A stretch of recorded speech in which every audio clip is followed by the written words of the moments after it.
हम क्या हैं? हिमालय के वासी हैं और हिमालय टूट सकता है, झुक नहीं सकता। हम नहीं झुके, जिनको नहीं झुकना था हमने उनको झुकाया। और हम क्या हैं? फौजी हैं और आखिरी गोली, आखिरी आदमी डटे रहेंगे। ये जो एनटीपीसी वाले झूठे हैं, मक्कार हैं, इन्होंने हमारे साथ धोखा किया, हमको बताया नहीं कि सुरंग की हालत ऐसी है। ये अहिरवाल साहब, विस्फोट करने से नुकसान नहीं होता है। पहला विस्फोट एनटीपीसी के दफ्तर पर प्रयोग करके देखिए, अगर वो बच जाएगा विस्फोट से तब आप सुरंग में ही कर लीजिएगा। 2010 में हमारा समझौता हुआ एनटीपीसी के साथ, और क्या हुआ उसमें? आज हम 2023 में खड़े हैं, वो समझौता लागू नहीं हुआ। लागू कराने के लिए भी लड़ना पड़ता है। हमारी एक पड़ाव हमने पूरा किया, इसके बाद स्थगित का मतलब खत्म नहीं। खत्म उस दिन जिस दिन हमने कहा है जोशीमठ के एक आदमी को जब तक न्याय नहीं मिलता तब तक आंदोलन समाप्त होने वाला नहीं है।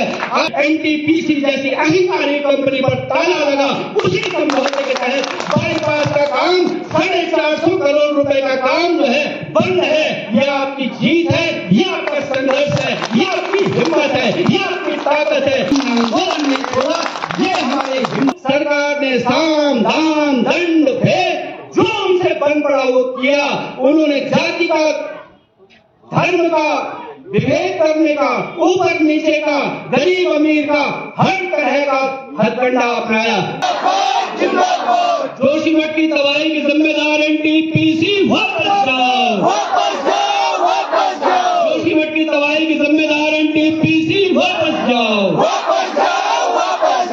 आज हिमालय जागेगा, लूटने वाला भागेगा। आज हिमालय जागेगा, लूटने वाला भागेगा। Get the Tista flow freely.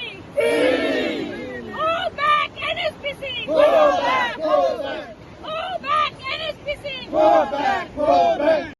नमस्कार जी, मैं सुषमा लाहौल स्पीति से और सेव लाहौल स्पीति और तांदी बांध संघर्ष समिति की सदस्य हूँ।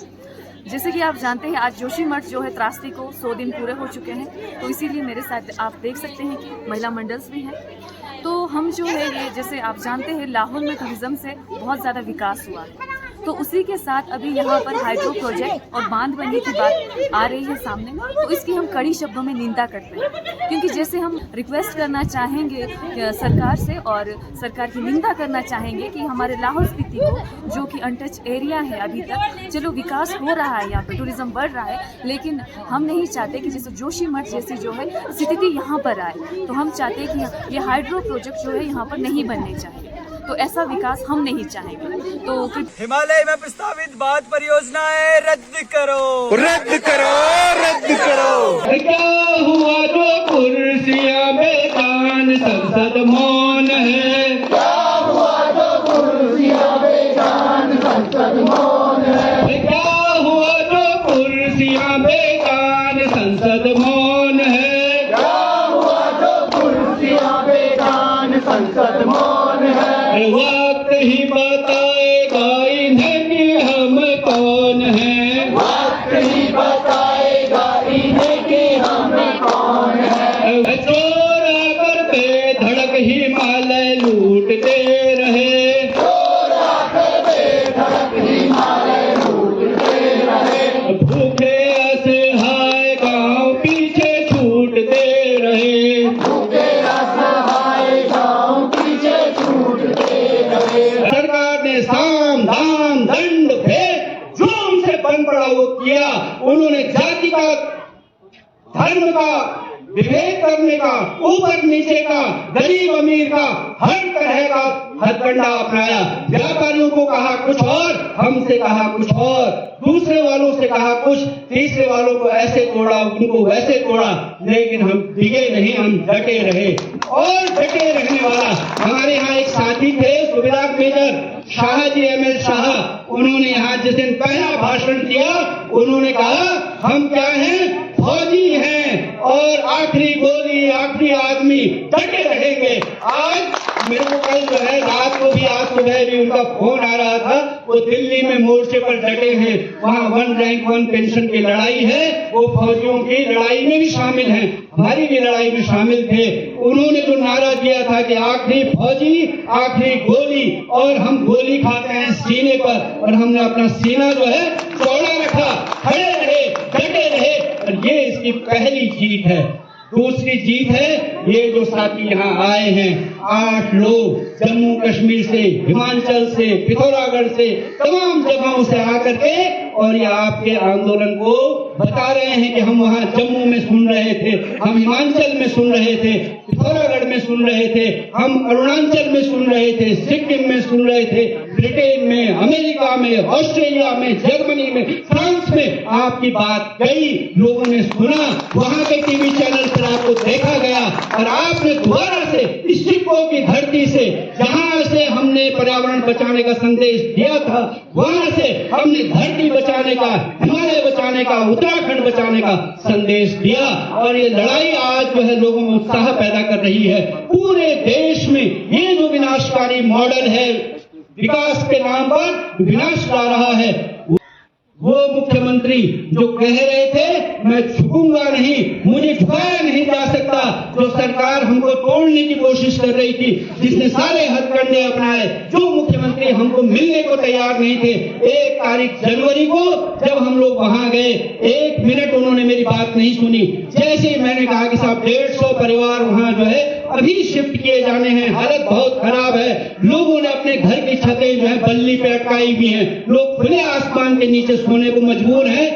वो मुख्यमंत्री जोशीमठ आए 3 बार, मैंने कहा था आपको 4 तारीख को, आपको याद होगा 4 तारीख को जब मशाल जुलूस निकला और हजारों लोग उसमें शामिल हुए, उस दिन मैंने कहा था मुझे 3 दिन दीजिए, सिर्फ 3 दिन आप मेरे साथ खड़े रहे, 4थे दिन में सरकार को मैं घुटने पे नहीं लाया तो मैं अपनी राजनीति छोड़ दूंगा, और ये हुआ, आपने करके दिखाया, आप हजारों की संख्या में आए और सरकार को झुकने पर आपने मजबूर किया। 5 तारीख को आपको पता है हमारा समझौता हुआ, उसी समझौते के तहत आपको होटल मिला, उसी समझौते के तहत खाना मिला, उसी समझौते के तहत एनटीपीसी जैसी अहिंकारी कंपनी पर ताला लगा, उसी समझौते के तहत बाईपास का काम 450 करोड़ रुपए का काम जो है बंद है। ये आपकी जीत है, ये आपका संघर्ष है, ये आपकी हिम्मत है, ये आपकी ताकत है। जो मैंने कहा था हम क्या हैं, हिमालय के वासी हैं, और हिमालय टूट सकता है, झुक नहीं सकता, हम नहीं झुके, जिनको नहीं झुकना था हमने उनको झुकाया, और आज के दिन ये आपकी 4थी जीत है। वो मुख्यमंत्री 4 बार जोशीमठ आ चुके हैं, और परसों बातचीत हुई है, आधा घंटा उन्होंने बात की, आपकी 11 की 11 मांगों पर, 11 की 11 बातों को उन्होंने कहा मैं इस पर सहमत हूं, लेकिन मैं आपसे भी सहमत हूं, जब तक ये बात लिखित नहीं होती, मुझे से मांगा गया है, डीएम साहब ने कहा है कि आप भाषा बना करके दीजिए, क्या लिखना है चिट्ठी में बताइए, और मैं उसको टाइप करवा करके भेजता हूं। मैंने कहा आप भेजिए और तब हम बात करेंगे बाकी बातें में। लेकिन एक बात को आप लोगों को भी समझने की जरूरत है, मैंने 5 तारीख को जिस दिन हमारा चक्का जाम था, वहां क्या हुआ आपको पता है? वहां एक आदमी ने आग से लट्ठा उठा दिया, एक आदमी आग में कूदने को तैयार हो गया। उस बीच में मैंने एक बात कही थी, मैंने कहा कितनी भी गर्मी हो, कितना भी गुस्सा हो, लेकिन इस आंदोलन में एक बात याद रखिएगा, दिमाग को ठंडा रखिए, धैर्य रखिए। धैर्य और ठंडापन जो है वो किसी को भी झुका सकता है। हम अपना धैर्य खो देंगे, हम अपने ऊपर कंट्रोल खो देंगे, हम सब कुछ गंवा देंगे। उस धैर्य को बनाए रखना था, वो जो है हमसे थोड़ा सा गलतियां हुई। इस बात को भी समझना चाहिए कि ये जो आंदोलन में उसकी कुछ भाषा होती है, उस भाषा को समझने की जरूरत है। एक होता है आंदोलन समाप्त कर देना, यानी कि बात खत्म, और एक होता है आंदोलन स्थगित कर देना। स्थगित का मतलब क्या होता है? अभी कुछ दिन पहले चल रही थी ना रामलीला, तो उसमें क्या होता है, पहले दिन की रामलीला में राम का जन्म हुआ, दूसरे दिन की रामलीला में कुछ और हुआ, सीता का हरण हुआ, फला। तो पहले दिन की स्थगित हुई, दूसरे दिन की शुरू हुई। हमारी एक पड़ाव हमने पूरा किया, इसके बाद स्थगित का मतलब खत्म नहीं। खत्म उस दिन जिस दिन हमने कहा है जोशीमठ के एक आदमी को जब तक न्याय नहीं मिलता तब तक आंदोलन समाप्त होने वाला नहीं है। आप लोगों से मैंने कहा कि चाहे आप लोग भी नहीं बैठे, मैं अगर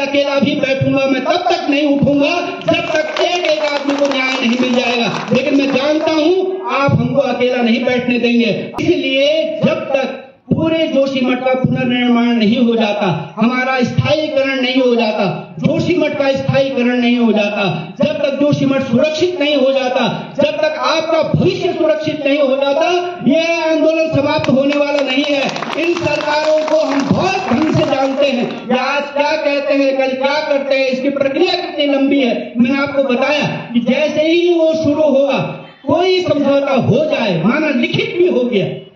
मैंने आपको बताया था 2010 में हमारा समझौता हुआ एनटीपीसी के साथ, और क्या हुआ उसमें? आज हम 2023 में खड़े हैं, वो समझौता लागू नहीं हुआ। लागू कराने के लिए भी लड़ना पड़ता है। आपके पास बैंक का चेक जेब में रखा हुआ है, करोगे क्या उस चेक का? जब तक उसको भुनाओगे नहीं, तो वो जो हमारे साथ समझौता भी हो जाए, उसको लागू कराने के लिए भी लड़ना पड़ता है। उसमें कहा गया कि चाहे गांव के लिए सड़क, चाहे गांव के लिए बिजली, चाहे गांव के लिए अस्पताल, खेल का मैदान दिया जाएगा, लेकिन वो समझौता आज तक लागू नहीं हुआ। चाहे गांव वाले अब मेरे पास दोबारा आए हैं कि हमारे साथ फिर से लड़िए, हम तो बर्बाद हो गए। तो कोई समझौता हो जाए, उसके बावजूद उसको लागू कराने के लिए लड़ना पड़ता है।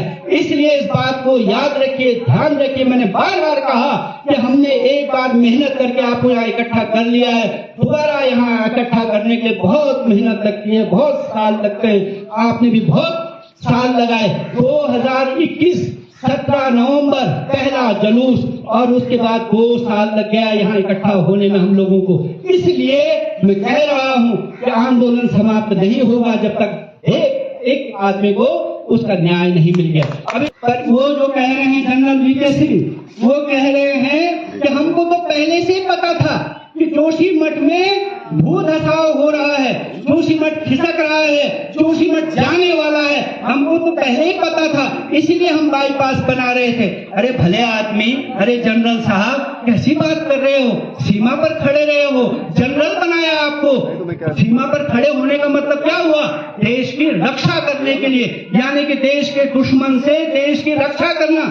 आप हमारे साथ ऐसा कर रहे थे, आपको पता था हम खिसकने वाले हैं, आपको पता था जोशीमठ जाने वाला है, आपको पता था यहाँ धसाव आने वाला है, उसके बावजूद आपने हमको बताया नहीं, आपने सावधान नहीं किया हमको, और आप ये बयान दे रहे हो बाईपास के लिए।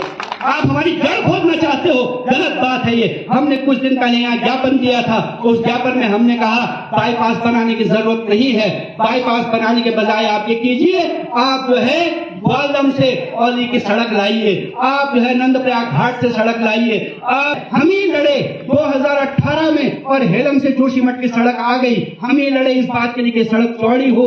जब ये विकल्प हमने दे दिया, और जोशीमठ से मारवाड़ी का चौड़ीकरण का जब ठेका हो चुका है, तब क्यों ऐसी बात कर रहे हो जनरल साहब? इस तरह की बयानबाजी बंद कीजिए। एक दूसरा बयान आया है एनटीपीसी वालों का, जिनका हम गो बैक का नारा लगा रहे हैं। यही बयान उन्होंने 3 महीने पहले भी दिया, जनवरी के महीने में। यही बोला कि जोशीमठ से नहीं जा रही है सुरंग, 1 किलोमीटर दूर है, हमारी टीबीएम वहां फंसी है, फलाना है, ढिमका है। यही बात कल भी कह रहे हैं अहिरवाल साहब। लेकिन कल उन्होंने एक और बड़ी बात कह दी अहिरवाल साहब ने। वो जो है इंजीनियर है, शायद एनटीपीसी के मैनेजर भी है, शायद बड़े आदमी भी है, शायद पढ़े लिखे भी होंगे, शायद और थोड़ा बहुत ज्ञान भी रखते होंगे शायद। मैंने लिखा है आज फेसबुक में, कह रहे सरकार ऐसा बयान देने से पहले उन्होंने अपने बयान में क्या कहा? उन्होंने अपने बयान में कहा केवल विस्फोट करने से नुकसान नहीं होता है। अच्छा लगता है, बढ़िया होता है, गजब बात। विस्फोट करने से नुकसान नहीं होता। तो मैंने कहा कि अगर अहिरवाल साहब विस्फोट करने से नुकसान नहीं होता है, तो पहला विस्फोट एनटीपीसी के दफ्तर पर प्रयोग करके देखिए। अगर वो बच जाएगा विस्फोट से, तब आप तुरंत नहीं कर लीजिएगा। 2014 की डॉक्टर रवि चोपड़ा कमेटी की रिपोर्ट को पढ़िए। सुप्रीम कोर्ट ने एक कमेटी बनाई 2014 में, जब 2013 की आपदा आई, उसके बाद एक कमेटी बनी। डॉक्टर रवि चोपड़ा उसके अध्यक्ष थे। सुप्रीम कोर्ट ने कमेटी बनाई, उसने विस्तृत अध्ययन किया, तमाम परियोजनाओं का अध्ययन किया। केदारनाथ के नीचे बनने वाली जो है, जो मंदाकिनी नदी में बन रही परियोजना है, उसका अध्ययन किया। जोशीमठ में बन रही परियोजनाओं का अध्ययन किया, और उसके बाद उन्होंने वैज्ञानिक तरीके से, तार्किक तरीके से, तथ्यों के जरिए ये साबित किया कि जहां जहां विस्फोट हुए, जहां जहां विस्फोटकों का इस्तेमाल हुआ, वहां वहां नुकसान हुआ, वहां वहां दरारें आई, वहां वहां जमीन धसी।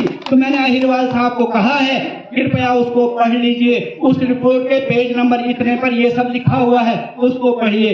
जो हमने जो है L&T का जो है डॉक्यूमेंट जारी किया प्रेस कॉन्फ्रेंस करके, उस L&T के डॉक्यूमेंट में कहा गया है L&T कंपनी NTPC के यहाँ काम कर रही थी, सुरंग बना रही थी, TBM मशीन चला रही थी। उस कंपनी ने कहा ये जो NTPC वाले झूठे हैं, मक्कार हैं, इन्होंने हमारे साथ धोखा किया, हमको बताया नहीं कि सुरंग की हालत ऐसी है। ये सुरंग जो है ध्वंस से गुजर रही है, हिमालय के बहुत सेंसिटिव जगह से इन्होंने सुरंग बना दी है। और इस सुरंग में 2010 में को हुआ ही हुआ, जब वो 2009 में 24 दिसंबर को छेद हुआ और उससे 700 लीटर पानी निकला। ये बात तो सबको पता है, लेकिन ये इतने बदमाश हैं, इतने झूठे हैं। 2012 में फिर छेद हुआ, फिर पानी निकला, इन्होंने किसी को नहीं बताया। लिखा है L&T वालों ने, उनका जवाब तो दिया नहीं आपने कि जहां जहां TBM मशीन का उपयोग हुआ वहां वहां नुकसान हुआ, वहां वहां जमीन धसी, वहां वहां लोग परेशान हुए। तो मैंने कहा साहब उसको भी पढ़ लीजिए अहिरवाल साहब, और तब जो बोलना है बोलिए। तो ये जो झूठ का पुलिंदा आप रख रहे हैं लोगों के सामने, एक ही बात को बार बार दोहराओगे तो सच नहीं हो जाएगा।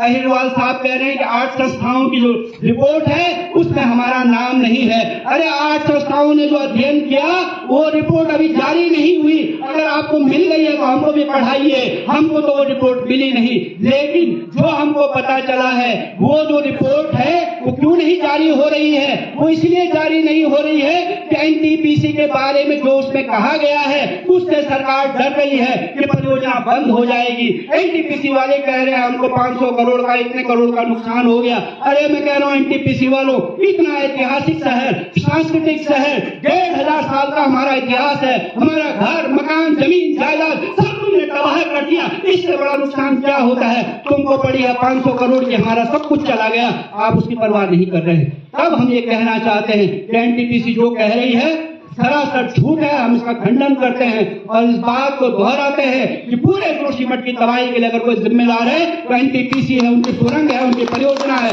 और जो हमारा नुकसान हुआ है अगर वैसे सीधे हाथ से दे दोगे तो दे दोगे, नहीं तो कोर्ट में जाएंगे, वहां मांग करेंगे कि जैसे जो है भोपाल गैस त्रासदी के लिए वो एंडरसन पर जो है जुर्माना हुआ, वहां जैसे उस कंपनी पर जुर्माना हुआ वैसा जुर्माना इन पर भी लगे और वो जुर्माने की राशि जोशीमठ वालों में काटी जाए। हमारे पास है इतने पैसे कि हम कोर्ट जा सकते हैं, वहां जाकर के न्याय लेंगे। तो ये भी मैं कहना चाहता हूँ